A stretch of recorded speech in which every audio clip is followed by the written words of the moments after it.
বন্ধুরা, good morning. কেমন আছো তোমরা সবাই? আশা করি সবাই সুস্থ আছো, ভালো আছো। আর আমিও কিন্তু বেশ ভালো আছি।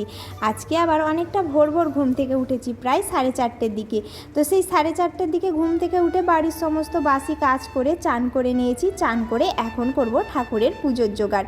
দেখতেই পেলে তোমরা, ওদিকে আমার ফুল টুল তোলা হয়ে গেল, আর এখন আমি ঠাকুরতলায় আলপনা দিচ্ছি। আজকে কি পুজো আছে বলো তো? আজকে সবার বাড়িতেই নিশ্চয়ই মা মনসার পুজো আছে। আজকে তো দশহরা। ওদিকে ঠাকুরতলায় আলপনা দিয়েই আমি এখানে ঘরের চৌকাঠগুলো একটু ছোট্ট করে আলপনা দিয়ে নিচ্ছি, কারণ আমার ছেলে যদি ঘুম থেকে উঠে দেখে আলপনা দেওয়া হয়েছে সুন্দর করে, ও কিন্তু ঠিক পা দিয়ে মাইরে মাইরে সেগুলোকে নষ্ট করবে। তাই খুব ছোট্ট করেই আলপনাটা দিলাম। আর তারপরে এখন বসেছি আমি ঠাকুরের মালা গাঁথতে। ঠাকুরের জন্য একটা মালা গাঁথবো ভেবেছি। আর বাড়িতে যখন এত ফুল গাছ, এত ফুল আছে, তাহলে বাইরে থেকে মালা কিনে আনার কোনো প্রয়োজন নেই। নিজের হাতেই একটা মালা গেঁথে ঠাকুরকে পরাবো, সেটাই ছিল আমার ইচ্ছা। তাই জন্য আমি কিন্তু চটপট করে মালাটা গেঁথে নিচ্ছি। আর ওদিকে পুজোর জোগাড় সমস্ত কিছু শাশুড়ি মা গুছিয়ে গাছিয়ে দেবে। আর সেই জন্যই আমি কিন্তু মালাটা গাঁথার সময় পেয়েছি। ওদিকে আমার ছেলেও এখনও ঘুম থেকে উঠেনি, ও কিন্তু পড়ে পড়ে ঘুমোচ্ছে, তাই এত কাজ করতে সুবিধা হলো। দেখতে পাচ্ছ কত সুন্দরভাবে সমস্ত পুজোর জোগাড় কিন্তু রেডি। আর আমাদের বাড়ি থেকে মন্দিরেতে পুজো যাবে। আমাদের এখানে অনেকগুলো মা মনসার মন্দির আছে, তাই জন্য এখানে অনেকটাই পুজোর জোগাড় করতে হয়। আর আমি এখানে ঠাকুরের ছোট ছোট থালাতে আমি সব ফল টল ছোট্ট ছোট্ট করে কেটে রেডি করে দিচ্ছি। আর বাতাসা এইগুলো দিয়ে ঠাকুরের জল সেবা দেবো, যেরকম রোজকার দিনে বাড়িতে দেওয়া হয়। আর আমাদের বাউন মশাই সময় দিয়েছিলেন যে সকালবেলা 6:30-র সময় আসবেন। উনি কিন্তু ঠিক 6:30-র সময়তেই এসেছেন। আমরা কিন্তু তার মধ্যেই সমস্ত জোগাড় গুছিয়ে দিয়েছি। আর এদিকে আমি কিন্তু ধূপবাতিটাকে জ্বালিয়ে দিচ্ছি। এইবার আমাদের পুজো শুরু হচ্ছে। তা তোমরাও দেখো আমাদের বাড়ির পুজো কীরকম হয়। তা তোমাদের কার কার বাড়িতে এই রকম করে আজকে দশহরার পুজো পালন করা হয় তোমরা কিন্তু কমেন্টে জানিও, হ্যাঁ।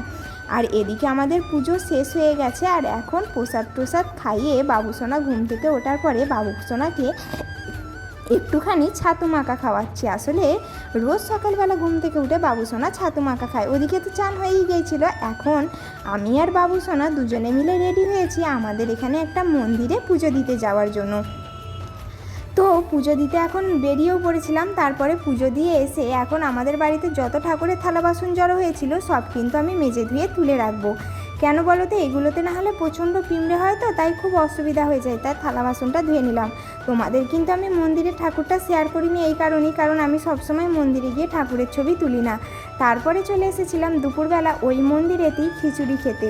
আসলে এখানে সবার নিমন্ত্রণ ছিল। দেখতে পাচ্ছ তোমাদের দাদাভাই আর বাবুসোনাকেই কিন্তু আমি তুলেছি, নিজেকে আর তুললাম না, কারণ আমার পাশে আরও অনেক মানুষ ছিল, তাদেরকে তুললে আবার অসুবিধা হয়ে যেত। আর এদিকে বাড়ি এসে বিকেলের দিকে একটুখানি ঘরদুয়ারগুলো মোছামুছি করে নিলাম। সারাদিন আমার ছেলে যা ঘরদুয়ারে নোংরা করেছিল, একটুখানি কিন্তু না মুছলে হতো না। তারপরে এদিকে বিকেলের টাইমে একটু বোতলে ঠান্ডা জল ভরে নিলাম। যা গরম, তাতে একটু ঠান্ডা জল না হলে কিন্তু চলছে। বিকেলের তো সব কাজই কমপ্লিট। আজকে বাড়িতে কিন্তু তেমন কোনো কাজ ছিল না, কারণ আজকে তো রান্নাই করতে হয়নি, ওই যে আমরা নিমন্ত্রণ গিয়েছিলাম।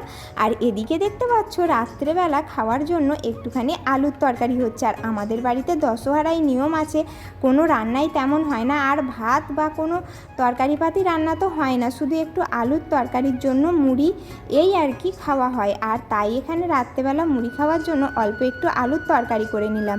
আর তারপরে সন্ধে হয়ে গেছে, এখন আমি সন্ধেটা দেখিয়ে নেবো গোটা বাড়িতে। তা আজকের ভিডিওটা এই পর্যন্ত রাখছি। ভিডিওটা তোমাদের কেমন লাগলো জানিও। আর ভালো লাগলে একটা লাইক, কমেন্ট, শেয়ার আর চ্যানেলটাকে সাবস্ক্রাইব করে দিও।